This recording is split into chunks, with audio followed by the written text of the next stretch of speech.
Hello and welcome to the StartupBREW Fargo podcast. StartupBREW is a weekly event hosted by Emerging Prairie in downtown Fargo, where we believe that entrepreneurship is energized over brews. Each week, we bring entrepreneurs, founders, and innovators together because we believe they succeed when they have access to each other and the community that supports them. This week, we welcomed RubyAnn Stiegelmeier with Northern Soul Chocolates and Rebecca Binstock with Simple Sugar.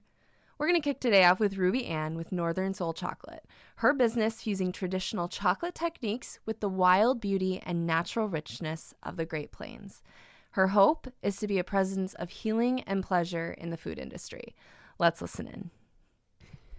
Good morning, everybody. My name is RubyAnn Stiegelmeier, and I founded Northern Soul Chocolates to make chocolates that not just are different, but make a difference.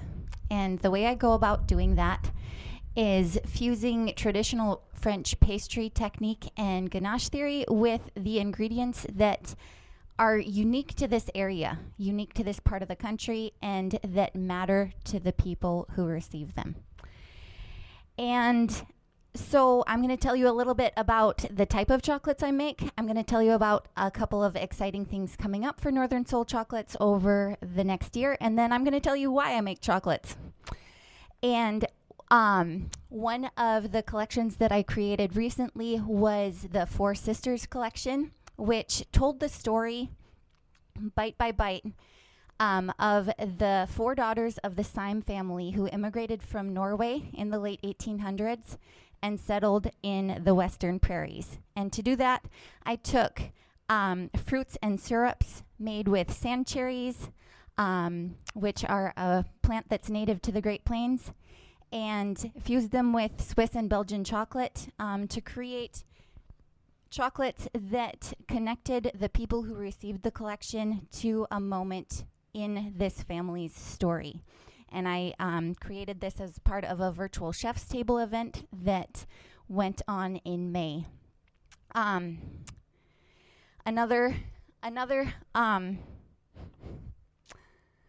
with me, guys. Giving a microphone to a person with social anxiety is like giving a teenager the keys to a Galaxy 500. So another chocolate that was part of that collection was one that I made with apple cider based caramel and fused that with a smoked lapsang souchong tea white chocolate ganache.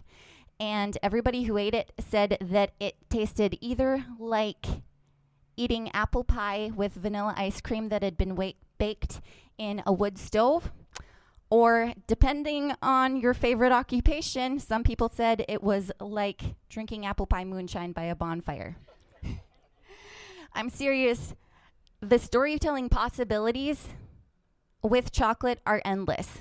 And there are unique moments to the experience of growing up and being shaped by the Great Plains that can be communicated to people either who live here and love this place and call it home, or who are not from here and may not understand some of the unique challenges that people in rural areas face. And so that brings me to where the direction I'm going with Northern Soul Chocolate.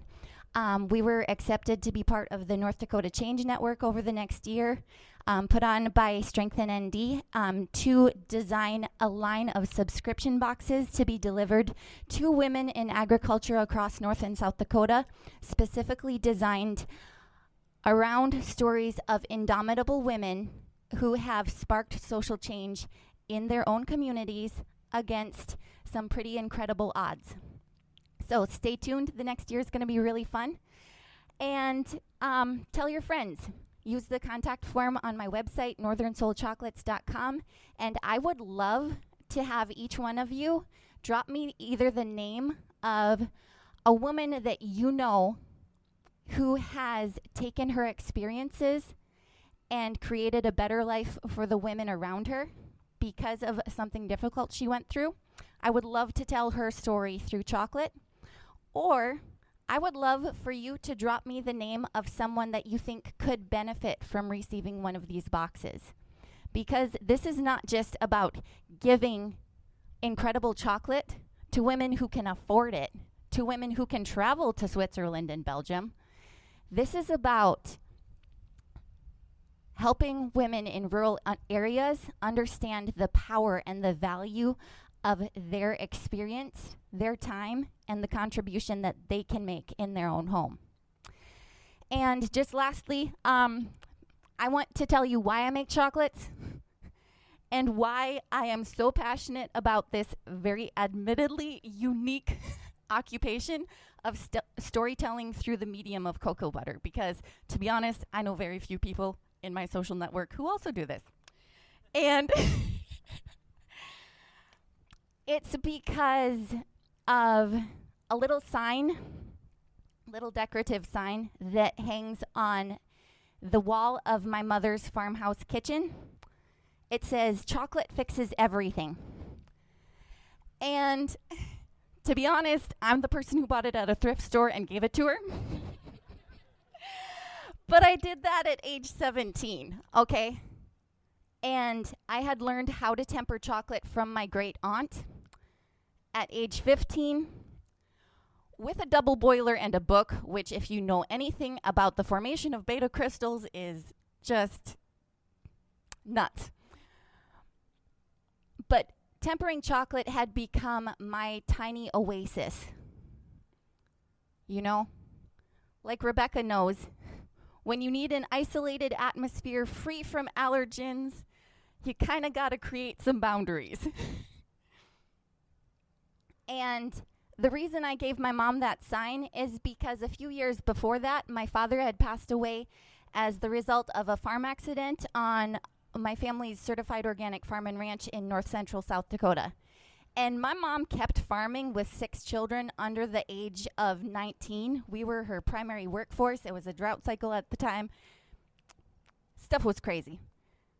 And there were a lot of days where it seemed as if chocolate was the only thing that was going to fix anything, let alone everything. And I want women in family-run agriculture, I want women in rural towns to realize that regardless of their pay rate, regardless of their job title, they are an indomitable force in their communities. Because chocolate doesn't fix everything. And thank you, John, Paul, Ringo, and George. All we need is love. I'm sorry, we need a little social change to go along with it. Starts with the economy. Just ask Cody first. Chocolate maybe doesn't fix everything, but when women realize the value of their time and the skills they already know, they're going to do incredible things. So, I'm RubyAnn Stiegelmeier. I founded Northern Soul Chocolates to not just make chocolates that are different, but make a difference. Thank you very much. Next up, we heard from Rebecca, who owns Simple Sugar, a cotton candy company made with simple ingredients of beet sugar and syrups from local produce. Rebecca and her husband, Mark, started Simple Sugar in October of 2018 so that their daughter, who has multiple food allergies, could enjoy a moment of sweetness. Let's listen in. Good morning, everybody. How are you guys this morning? It's like afternoon to me. I left Bismarck this morning at like 4:45. So I'm on like my 6th cup of coffee. If I talk fast, I apologize. I naturally talk fast as well, so we'll see how this goes. I'm so glad to be presenting today with RubyAnn. We got to know each other through the women's cohort, and this is wonderful. This is just a beautiful morning to be here in Fargo, and I'm very, very grateful. My name is Rebecca Binstock. As Nathan said, I'm the owner of Simple Sugar. My husband and I, my husband's name is Mark. We started Simple Sugar in 2018. As I said, my name is Rebecca, and I love cotton candy. Okay, although I'm in my 30s, just low 30s, very low, very low. I still love cotton candy, like love it so much. When I was at a Wrigley Field when I was 12, the very first time my family took me anywhere outside of North Dakota, I ate like 4 cotton candies during a doubleheader. I love it. It's just amazing. So fast forward, 20 some years, and my husband and I now have 3 beautiful girls. Okay, so we have 3 little girls, and our daughter, who is 4 at the time, and I make it a little emotional. I always get emotional about when I talk about this, but we're getting ready for her 4th birthday party, and she wants cotton candy. I'm like, oh yeah, this is it. We are having cotton candy at her birthday party. And you know why I was so excited? Yes, I love cotton candy. But the better part of this was that my daughter could eat cotton candy. So let me take you back just a minute. Our oldest daughter is now 7 years old, and she has 11 different food allergies, okay? This is where I get emotional, and I'll get over it, but it's okay. We learned about the first one when she was about 18 months old, and it has progressed since. In 2020, last year, she was diagnosed with oral allergy syndrome. So basically, she's so allergic to pollen that she reacts to pollen protein in certain foods. Now, I know I am not alone, and our family is not alone in the search for allergen-friendly food, okay? The worst words in the world to me are the words made in a facility that also processes tree nuts and peanuts. Why? Why do that? So anyway, so when she said to me, Mom, can I have cotton candy? Oh my gosh, you guys, I jumped up and down. My husband actually just walked away because he's like, I just can't deal with this right now. There's so much excitement. So I then spent the next week trying to find cotton candy in our community of Bismarck that I could find, that I could then bring to our birthday party, and I failed. I even bribed the zoo people, like the concession stands at the zoo. I'm like, hey, I'll give you like a big tip. Can you just make cotton candy? Concession stands don't open till May. It was April. Okay, so I'm like, all right, I guess I'll just go to Sam's Club and buy the cotton candy full of high fructose corn syrup and artificial dye, and I have no idea what's really in it, I'll be honest. So that night, we're laying in bed, and I just was so disappointed because the cotton candy was a massive failure at the birthday party because it wasn't actually that good because I took it out of the container, which you're not supposed to do. Anyway, fast forward a few months, my husband and I are still dwelling on this, and I said, why don't we start making cotton candy? And he's like, well, do you have experience in this? No, I don't. I've never made cotton candy in my life, but I have a lot of experience eating it. So that should qualify me to do this, right? Apparently it did not. So my dear husband, who is really super fantastic, and I wish he was here, but somebody has to watch 3 small children. So he is doing that this morning. And so he bought a cotton candy machine. He bought an industrial cotton candy machine. And he said, here you go, let's figure it out. Okay. I guess necessity produces innovation, right? So that's what we did. We started with what we had at our house, which was beet sugar and choke cherry syrup. So we also had the possibility, you can go on Amazon and you can order cotton candy sugar, but here's what it has. It has artificial colors, it has artificial flavor, and it's all the standard flavors that you're used to eating. Well, I didn't really want to do that because that's boring and that's what other people do, so I thought that wouldn't be very fun. So after a few weeks of trying the choke cherry syrup, which my mother had made from her choke cherries at her house, I knew exactly where they were from, we came up with some pretty great choke cherry cotton candy. And then we gave it to the neighbor kids, and they really liked it. And then we started making some more.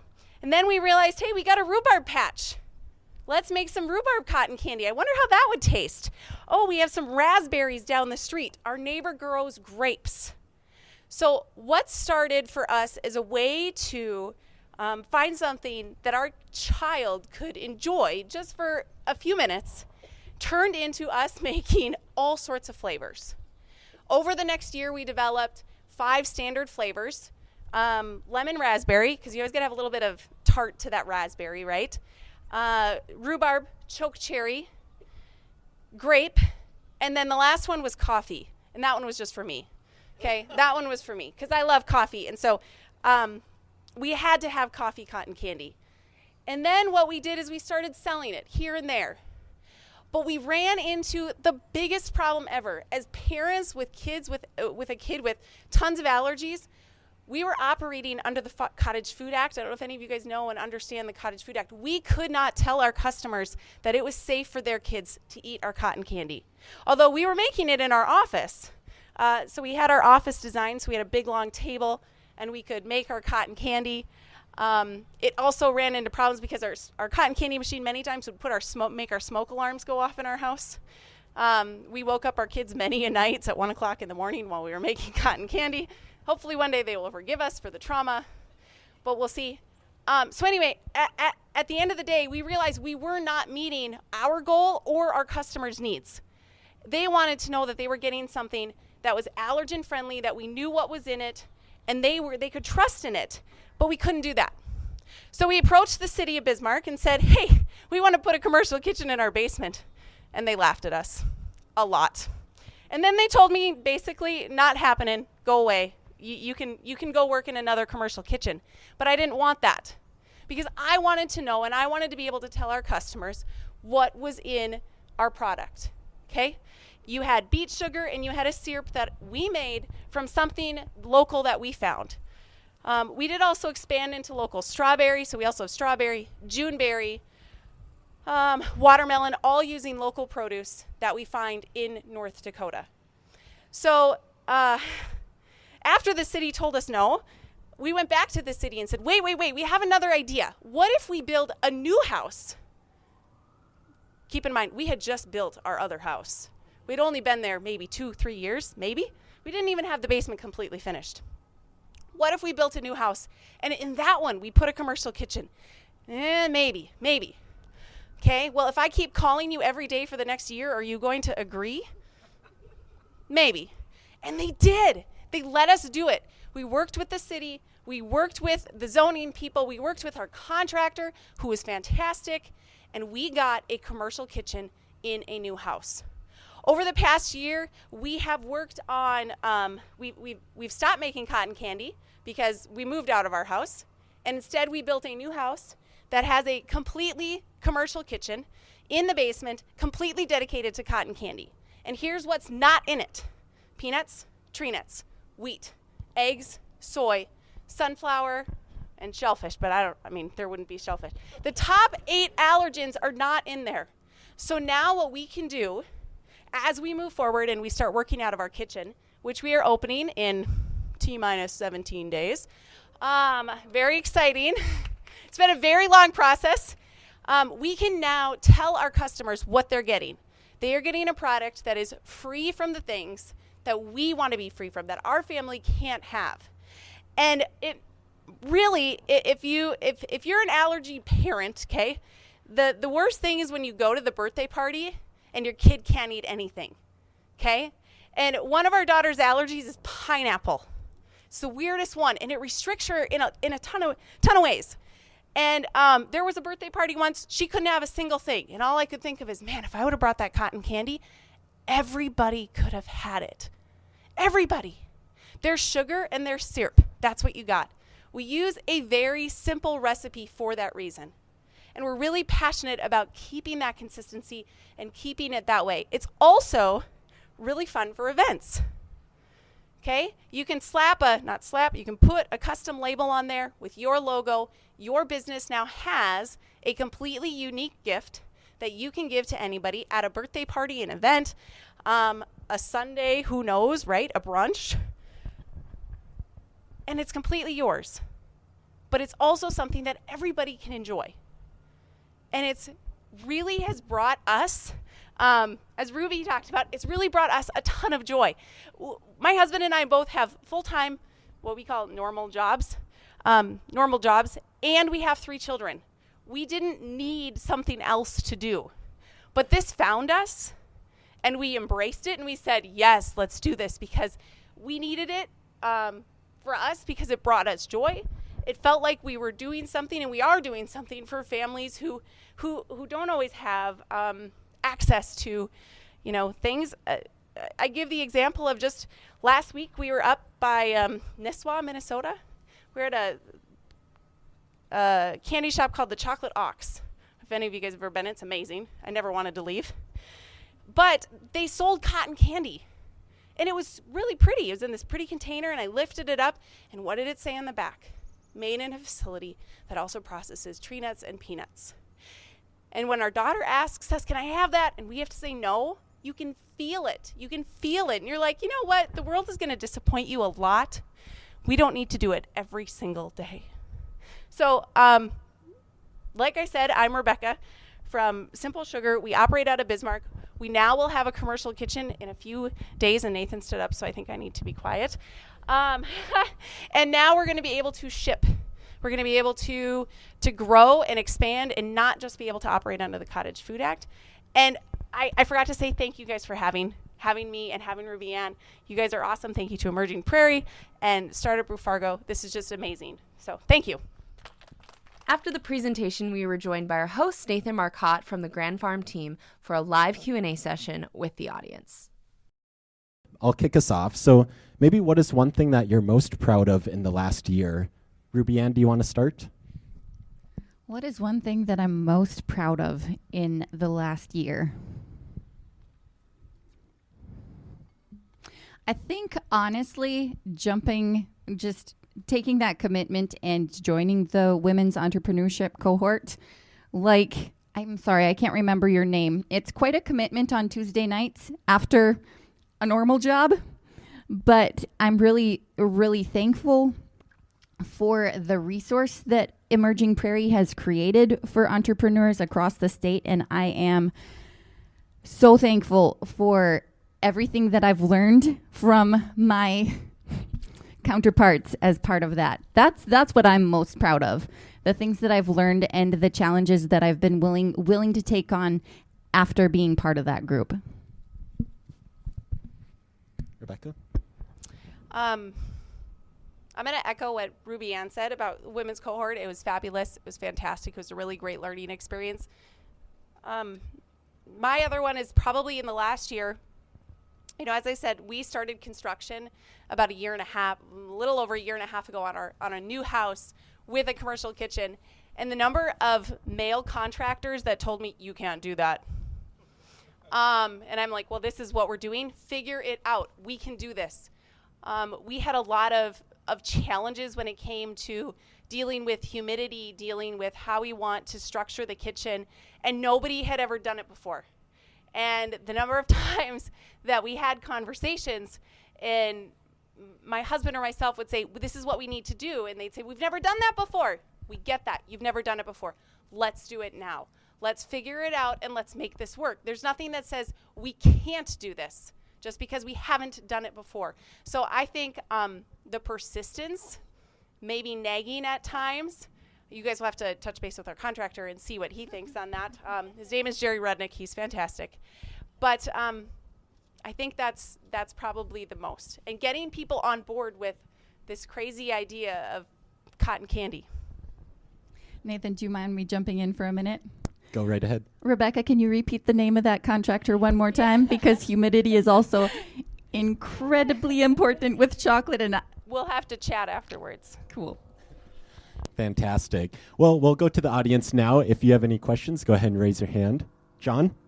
And I'll go ahead and repeat that question for our virtual audience. So to RubyAnn, John asked, have you paired your chocolates with either blog posts or videos from the women that the chocolates were created for? That is a great question, especially because it's coming from a point of view of creating a lasting impact and something that lasts longer than the initial experience. I would love to work with a group of filmmakers or people who already specialize in video or photojournalism. The virtual chef's table event that I did this spring, the Four Sisters collection, as part of that, I spent 2 long days on a ranch in Perkins County filming in the oldest house, which is a log cabin that this family disassembled in Montana and carried by horse and wagon over 100 miles. I spent 2 days filming a music video for a song written specifically for that virtual chef's table event, created a music video that went on to get the Best New Filmmaker Award at a festival this summer. Here's the thing though. Storytelling with chocolate is my passion. Sure, that video won an award, but I have such a respect now for people who have visual storytelling as their passion, and I would love to create a team. If you got contacts, bring them on. Fantastic. So if you know any storytellers through visual mediums, let's get connected here. So I have one for both of you. So you both have chocolate and you have cotton candies. So thinking of 5 years ahead, where would you like to see both of your products? Or what do you think that looks like in 5 years? It's a question I ask myself every day. I think when we first started, my answer would have been very different than it is today. When we first started, I had hoped, maybe someday we'll make some cotton candy for a wedding. Well, we've done that, and that was great. So I think if we could have our product in local stores that support local foods, and really just talking about the fact that it's a local product, we keep everything local, and so I think that would be great. I also think it would be really great, this is like my moonshot, is if the Medora musical sold our cotton candy instead of their cotton candy. Come on, that would not, how would that not be fantastic, So I think events like that would be great. We would also love to expand into different foods that we could do that are allergen friendly, that also keep that local flavor. Our kids have tons of ideas. They give us ideas all the time. So we'll see which ones of those come forward. But 5 years is a long ways down the road still. So we'll see. Hey, with what you've done in the past couple years, I have no doubt that the next 5 years are going to be incredible. I would also actually like to tackle the direction a little bit west of Dickinson, where I'm based as well. I have a few connections. One of the collections that I'm designing in September is for an event put on by one of the bronze sculptors in the area, and she's actually designing, in the process of sculpting, a life-size statue of Medora herself for the town of Medora. I'd really love to cater and design collections for specific and special events by the different historic societies in North Dakota. Did you guys know that we have a state folklorist? Yes. Come on. And so I would really love to cater and design collections specifically for special events like that coming up. But like I said, my first goal is this line of subscription boxes to actually connect with the people who are living history at this moment. So Thank you. We'll go right to Glenn. So, RubyAnn, I wish my wife were here. She, North Dakota, grew up, raised, family. She reads the Ward County Independent online for fun. She's in 1918, and comes up with incredible stories about what was happening 100 years ago out in the prairie. How do you find your stories and research your stories? I guess finding them, you asked us to give you some, but how do you research them so you're able to tie it all together? that is a fantastic question, because I think it's incredibly important when telling a story that it's not just accurate. Storytelling has power, but there's no power like facts itself. The Four Sisters collection I found through a journalist in that area who has spent the past decade or more researching local history. And she was very, very persistent that this story needed to be told. And that it was not just unique to the area, but has impact on a multicultural level. These children were orphaned in the late 1800s, and actually were cared for by Native Americans in the area too. The layers of this story never end. So I rely a lot on people who already have a strong reputation for tracking down not just powerful stories, but the facts behind them, and then do my best to remove myself from the story so that it can tell itself. So I respect the journalists in my life a lot who I try and learn from their skills at all times. And I would be more than happy to connect with your wife and hear the stories that she feels are powerful as well. Thank you. And we'll jump to Twitter now for our next question. So we have a question from Emma, which is, what is the next hurdle in your business, and who can we introduce you to help solve that? Rebecca, do you want to go first? our next hurdle is creating a website. We've been kind of stuck on that for a few months. And so we need a website so that people can go and either and order our cotton candy and we could ship it out to them, or if it's for an event, then we can bring it to them or be present. And that has the platform that it can help somebody create a unique label that we can then use. So we're right now that's where we need help. And honestly, just finding other businesses to collaborate with and to touch base with. And I think that about sums it up. Yeah. We got to find you a great web designer. My next hurdle is actually one that I'm excited to have been part of the cohort, just because everybody was part of that at different stages in their business. Rebecca's gone through the process of designing a commercial kitchen with very specific demands. That's my next hurdle. I consider myself really lucky to be in North Dakota with a great Cottage Food Act, which allows me to do so much. But that's my next hurdle. So I'm all ears. Help me out. We'll get you there. Yeah. Fantastic. And we'll have time for one more audience question. So let's go to Roger.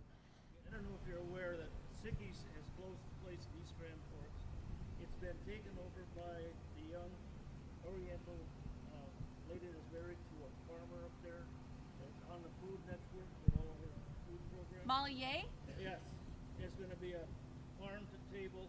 I think you need to fit in with her stuff. Thank you. Thank you very much. That's very cool. What did they buy? I don't know if she's got a name on it, but that's the farm to table that she does all the time on her food network. Yeah. She's now going to open a restaurant in East Grand Forks. Oh, and where in East Grand Forks was it? That's where Sickies was at. I don't know where the location is. Okay. Fantastic. Thanks. Is it the old Whitey's? Okay. Thank you, Roger. And as we wrap here, we have one last question that we ask every single week here at StartupBREW. And as a community, we want to think about what is one thing that each of us can do in the audience here to help support and energize each of your work. RubyAnn, do you want to kick us off? Sure.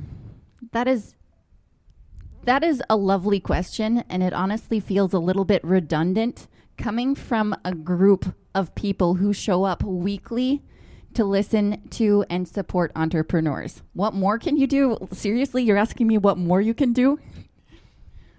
Just tell your friends. And like I said, feel free to reach out with a story that you feel should be heard, or someone who could benefit from that. And also, yeah, just keep being you. That's what you can do. Keep being you.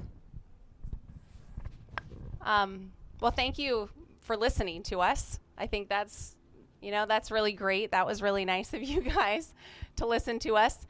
From my perspective, I think, getting the word out that Simple Sugar is here. We've been shut down for a year, and now we're back up and going. So go follow us on social media. I manage our social media. I'm not the best at it. So if you have any pointers, shoot them my way. I think I would really appreciate that. And then I also think just supporting local producers. Farm to table is really important. It's really at the heart of our family. Yes, I realize our product has sugar in it, but just having local produce and supporting local people. Check out the Red River Market. Check out your local farmers markets. Support co-ops and just really encourage those who are producing locally to keep doing it, including us. We love, I think what some of my favorite memories over the last few years is picking fruit with our kids and teaching them about harvest and how they didn't grow up on a farm, but they've gotten that farm experience as we go out to the strawberry farm and we pick strawberries. And my little 5-year-old, she's like, this doesn't taste like a strawberry. Well, what does it taste like? I don't know, but it's better. And just those moments, like, yes, local is great. So I think, support businesses like ours by supporting local produce, and go and follow us on social media, please. Plug, shameless plug. That's it. Fantastic. Well, I think we have our easy homework. Buy some cotton candy and chocolates. And if you know of any web designers and visual storytellers, let's get them connected. But let's give both Rebecca and RubyAnn a big round of applause. Thank you to both of you. and especially for making the drive to Fargo here. Thank you, thank you. That's all we have for this week's StartupBREW Fargo. Thanks for listening in. StartupBREW Fargo is energized by Emerging Prairie, an organization dedicated to connecting and celebrating the entrepreneurial ecosystem. We'd also like to thank the following sponsors for their support: Pro Resources, Brady Mertz, the FMCVB, Office Sign Company, Fargo Parks, and Midco. See you next time.